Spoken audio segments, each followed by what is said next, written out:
녹이는 거 뭐 있지?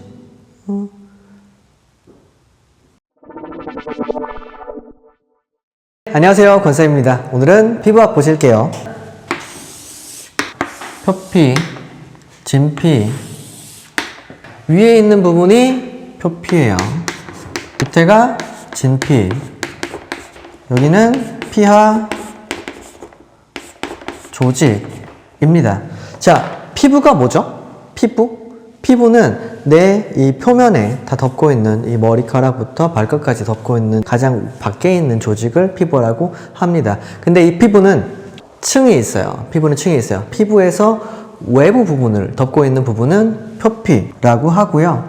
표피는 5가지의 층이 있습니다. 위에서부터 각, 투, 과, 유, 기. 그래서 각질층, 투명층, 과립층, 유극층, 기저층, 이렇게 5가지의 층이 있어요. 문제에 나오는 키워드만 제가 알려드릴게요. 키워드만. 자, 각질층은 각질 형성 주기에 대해서 물어봅니다. 각질 형성 주기는요, 항상 며칠? 28일이에요. 투명층은요, 투명층은 어디 있냐면, 자, 손바닥이나 발바닥에 말랑말랑한 층이 있죠. 이 층을 투명층이라고 해요. 그러면 문제 나올 겁니다. 투명층은 어디에 존재합니까? 이렇게 물어볼 거예요. 그럼 어디 있어요? 손바닥과 발바닥에만 존재하고 있다. 손, 발바닥. 과립층은요, 문제 이렇게 자주 나오진 않아요. 근데 그 과립이 있다라고 하면 과립층이라고 항상 생각을 하시면 됩니다. 땡땡땡 과립. 유극층은 특징이 있어요. 돌기형으로 생겼다. 또는 면역세포가 있다. 또는 랑게란스가 있다.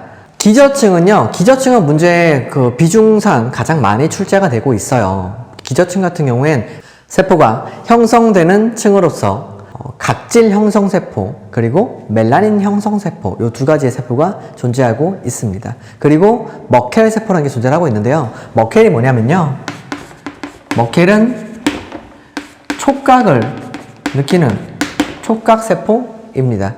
각질 형성세포는요, 케라티노사이트라고도 나오고요. 그리고 멜라닌 형성 세포는요, 멜라노사이트라고 이렇게도 출제가 됩니다. 문제 이렇게 나올 거예요. 다음 중 각질 형성 세포는 어디 있나요? 라고 이렇게 나오는 경우도 있고요. 아니면 케라티노사이트는 어디 있습니까? 아니면 멜라노사이트는 어디에 존재하고 있습니까? 또는 무슨 층에 있습니까? 이렇게 이제 문제가 출제가 됩니다. 그리고 아까 썼던 머켈 같은 경우에는 어디에 존재하나요? 라고 나오는 경우도 있고요. 하는 문제가 나와요. 그래서 촉각, 온각, 냉각, 통각 중에서 뭐가 제일 많을까요? 제일 많은 건 통각이 제일 많고요. 제일 적은 건 온각이 제일 적습니다. 그 다음엔 냉각이 그 다음 순서로 적어요. 그래서 온각세포가 제일 적기 때문에 추위를 더 많이 느낀다고 보시면 됩니다. 진피 보실게요. 진피는 2가지 층이 있어요. 유두층, 망상층. 2가지 층이 있는데 이 2가지 층보다는 다른 문제를 더 많이 물어봐요. 진피 속에 뭐 있냐면요, 3가지 성분이 있어요. 아시는 겁니다. 엘라스틴. 들어봤죠? 엘라스틴 했어요. 들어봤죠? 또 뭐 있어요? 콜라겐. 얘도 진피에 존재를 하고 있고요. 그리고 기질이라는 게 진피 속에 존재를 하고 있습니다. 이 3가지는요, 엘라스틴이라고 나오는 경우도 있고요, 콜라겐이라고 나오는 경우도 있고요, 기질이라고 나오는 경우도 있는데 다른 말로도 나오기도 합니다. 자, 엘라스틴은 다른 말로 탄력을 주는 섬유라고 해서 탄력 섬유라고 하고요. 그리고 스프링처럼, 나선한 구조로 스프링처럼 생겨 있어요. 그래서 피부를 항상 밀어내는, 그래서 탄력을 주는 역할을 하는 게 엘라스틴, 탄력 섬유입니다. 그리고 콜라겐은요, 교원 섬유라고 하는데요. 그래서 진피가 무너지지 않게 유지하고 있는 게 요 콜라겐이고요. 기질은 뮤코 다당체라 그래요. 뮤코 다당체에 대해서 잘 물어보진 않는데, 진피 속에 존재하고 있는 성분이 아닌 걸 찾으세요 라고 해서 보기로 출제되는 경우는 되게 많이 있어요. 1번에 엘라스틴, 2번에 콜라겐, 3번에 기질, 4번에 다른 거 이렇게 넣어놓습니다. 답은 4번이겠죠. 이렇게 이제 정답을 찾으시면 되고요. 또 다른 어떤 식으로 또 문제가 출제가 되시냐면, 다음 설명은 어떤 단어에 대한 설명입니까? 이렇게 문제가 나와요. 탄력 섬유라고 불리우며 나선형 구조로 피부에 탄력을 주는 이 섬유는 무엇입니까? 이렇게 물어보거든요. 그럼 뭐예요? 엘라스틴. 근데 엘라스틴을 한글로 써놓는 경우도 있지만 영어로 elastin, 써놓는 경우도 있어요. 콜라겐은 진피를 채우고 있고 교원 섬유라고 불리우는 이건 무엇입니까? 이렇게 나와요. 그럼 뭐예요? 답이 콜라겐. 영어로 또 나오겠죠? 그럼 뭐예요? collagen, 이렇게 찾으시면 됩니다. 그 다음 피하 조직은 여기 뭐 있죠? 피하 조직. 우리 막 피하 지방 막 이러잖아요. 여기 뭐 있냐면 혈관도 있고요. 뼈도 있고요. 그리고 지방도 있고요. 내장기관도 있고요. 이런 것들이 존재하는 곳들이 피하 조직입니다. 그래서 뭐 피하 지방 어딨나요? 피하 조직에 있다라고 보시면 되세요. 이렇게까지 아시면 되고요. 아까 여기 써 있었던 멜라닌이라는 게 있죠. 우리 멜라닌이 뭐죠? 멜라닌 그러면 몸에서 그 색깔을 낼 수 있는 색소라고 보시면 되거든요. 우리 머리카락 왜 검은색이죠? 멜라닌 색소가 나오기 때문에 검은색이거든요. 멜라닌 색소가 없으면 무슨 색인 거예요? 없는 색이요. 흰색입니다. 멜라닌 색소가 어떤 건지, 멜라닌 색소가 결핍되었을 때, 많이 나올 때 어떤 질병이 나오는지도 문제에 출제가 돼요. 멜라닌 결핍증은요, 선천적인 게 있고 후천적인 게 있어요. 선천적인 거는 유전적인 이상 때문에 내가 태어날 때부터 멜라닌 색소가 안 나오는 거예요. 그래서 태어날 때부터 유전적 이상 때문에 내 몸에서 이제 멜라닌 색소가 나오지 않는 질병이 백색증입니다. 그리고 후천적으로 없어지는 경우도 있어요. 물론 후천성이긴 한데 그것도 유전적인 작용을 하기도 합니다. 뭐가 있냐면 백반증이라는 게 있어요. 백반증은 후천적 이유도 있고 유전적인 이유도 있는데 피부가 이렇게 이제 하얗게 탈각이 되는 현상을 갖는 게 요 백반증입니다. 화상을 입고 난 이후에 이제 생겨서 이제 뭐 번지는 경우도 있고요. 아니면 뭐 아무 이유도 없었는데 갑자기 생겨서 또 이렇게 하얗게 탄력되면서 또 전신으로 번지는 경우도 있습니다. 그리고 뭐 생겼는데 안 번지는 경우도 있어요. 여기만 이제 하얗게 되어 있고 더 이상 뭐 발전하지 않는 경우도 있습니다. 그러니까 그런 병들이 백반증이 있고요. 멜라닌 색소 결핍증으로 일어나는 질병입니다. 이게 결핍이고요. 그러면 과다해서 생기는 질병들도 있어요. 과다는 뭐죠? 많아지는 거예요. 멜라닌 색소가. 어떤 경우에 많아지냐면 자외선의 영향을 받아서 이 멜라닌 형성세포가 이상 증세를 일으켜서 그 부위에만 멜라닌 색소를 과다하게 분비하는 경우가 있습니다. 어떤 경우죠? 점 또는 기미 같은 경우가 멜라닌 색소 과다해서 이 세포가 이상 증세를 일으키는 경우라고 보시면 되시고요. 또 뭘 아셔야 되냐면 한선에 대해서 아셔야 돼요. 한선이 뭐냐면요. 피부에 이렇게 땅구멍들이 이렇게 있습니다. 한선은요, 종류가 있습니다. 대한선과 소한선으로 이루어져 있어요. 대한선은 뭐냐면, 그 땀과 호르몬이 같이 흐르는 곳들이 대한선이고요. 소한선은 땀만 흐르는 곳이에요. 대한선은 아포, 크린선이라고도 하고요. 소한선은 크린선이라고도 합니다. 이 크린선이란 단어 자체는 땀샘이라는 뜻이기도 해요. 그럼 대한선은 물어볼 거예요. 대한선은 어디 있나요? 아니면 대한선에 대한 설명 중 옳지 않은 걸 찾으세요. 또는 땀샘에 대한 설명 중 옳지 않은 걸 찾으세요. 이러고서 대한선과 소한선에 대한 내용을 써놔요. 자, 대한선은 아까 뭐라 그랬죠? 대한선은 땀과 호르몬이 같이 흐르는 곳이에요. 어디에 흐를까요? 겨드랑이, 사타구니, 눈꺼풀, 배꼽 뭐 이런 데 흐르는 게 요 대한선이고요. 소한선은 순수한 땀만 흐르는 곳이고요. 어디에 흐르냐면 대한선이 없는 모든 곳에 다 흘러요. 다 흐르는데 여기는 땀이 아예 안 나는 곳이 있습니다. 여긴 땀이 아예 안 나요. 어딨죠? 우리가 평소에 여긴 땀이 안 나서 매일 보습제를 바르고 이렇게 살아요. 어디? 입술. 입술은 땀샘이 아예 없습니다. 그리고 또 땀이 안 나는 곳이 또 있어요. 땀샘이 없는 곳. 어디? 생식기. 자, 그 문제 이렇게 나올 거예요. 대한선 어디에 존재하나요? 어디에요? 겨드랑이, 사타구니, 배꼽, 눈꺼풀. 소한선은 어디에 존재하나? 그러면 대한선이 없는 모든 곳에 존재를 하는데 입술과 생식기엔 존재하지 않습니다. 라고 해야 맞는 말입니다. 이렇게 한선 아시면 되고요. 또 아실 게 우리 몸에서는 땀만 나오는 게 아니죠. 또 뭐 나오죠? 피지도 나옵니다. 기름인데요.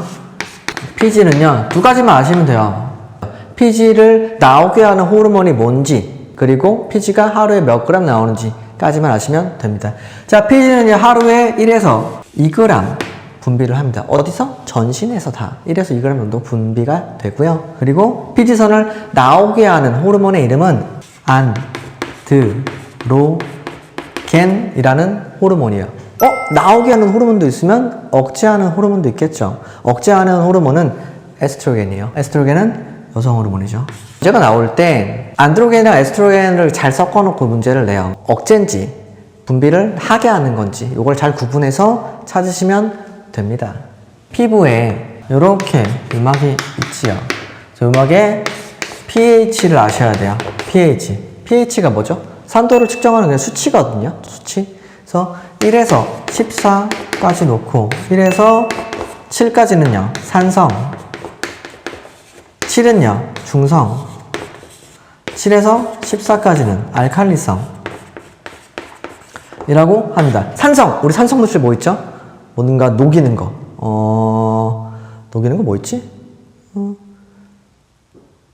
식초, 레몬, 린스 같은 계열도 전부 다 산성이고요. 그리고 뭐 염산 이런 것들이 산성 제품들입니다. 중성은요. 그러니까 보통 우리가 일상적으로 볼 수 있는 것들이 다 중성이라고 보시면 되고요. 알칼리성은 뭐 있냐면 세정자국을 갖고 있는 것들이 알칼리성이 많아요. 비누, 세정제, 세제 뭐 이런 것들이 알칼리성이 많이 있습니다. 그러면 피부는요? 피부의 pH 몇일까요? 피부의 pH는 4.5에서 6.5까지의 pH를 유지합니다. 6.5야. 그럼 뭐야? 중성보다 낮네요.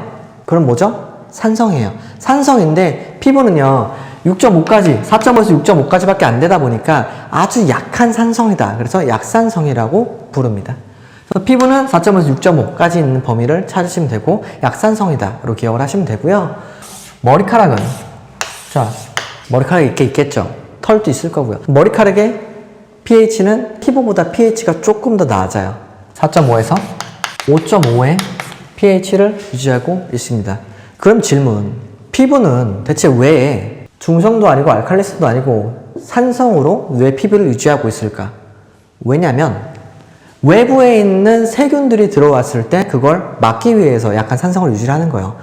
세균들은 산성이면 죽습니다. 심한 알칼리성이더라도 죽습니다. 그럼 세균은 어디에 잘 사는데?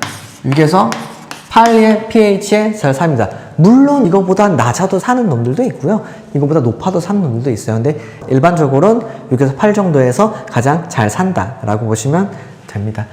자, 머리카락 구조를 볼게요. 제가 배포해드린 이제 밑에 프린트 이제 보시면 그림이 이렇게 있어요. 그림이 이렇게 있는데 머리카락에 단면도가 있습니다. 머리카락 요 구조에서 이름들을 물어봐요. 껍데기는 모, 표피, 요 중간엔 모, 피질, 가운데 심은 모, 수질이라고 하고요. 자, 머리카락 안에 검은색을 내는 또는 멜라닌 색소는 어디에 존재합니까? 이렇게 물어볼 거예요. 멜라닌 색소는 어디 있냐면 피질에 있어요. 모피질에. 그래서 모피질을 찾으시면 되고요. 모피질 같은 경우에 머리카락 이제 구성 중에서 70% 이상을 차지하고 있고 멜라닌 색소를 함유하고 있는 곳이 어디? 모피질이다 라고 하시면 됩니다. 손톱 구조를 볼게요. 손톱 구조는 모든 시험에서 거의 다 물어봐요. 특히나 헤어 시험에서 무조건 거의 물어보시고요. 피부 시험에서도 자주 물어봅니다. 그래서 손톱의 기본적인 용어, 구조, 어떻게 생겼는지 이 정도까지는 알고 가셔야 되세요. 손톱이 이렇게 생겼거든요. 이 손톱 자체를 뭐라고 부르냐? 네일 바디라고 부르고요. 조체라고 나오는 경우도 있습니다. 자, 요 하단, 요 손톱 밑에 여기 찌르면 아픈 곳, 여기 이름은 하조피예요. 하조피. 자, 그럼 위에는요? 손톱이 나오는 요 위에 부분은 상조피라고 불러요. 상조피. 그럼 손톱이 자라나오는 요 부분이 있어요. 요 부분은 네일 루트라고 합니다. 네일이 자라는 뿌리의 부분이고요. 뿌리는 영양분을 받아야 되겠죠. 얘는 어디서 영양분을 받냐? 요 밑에 이렇게 보시면 이렇게 생겨서 매트릭스라고 하는 부분이 있어요.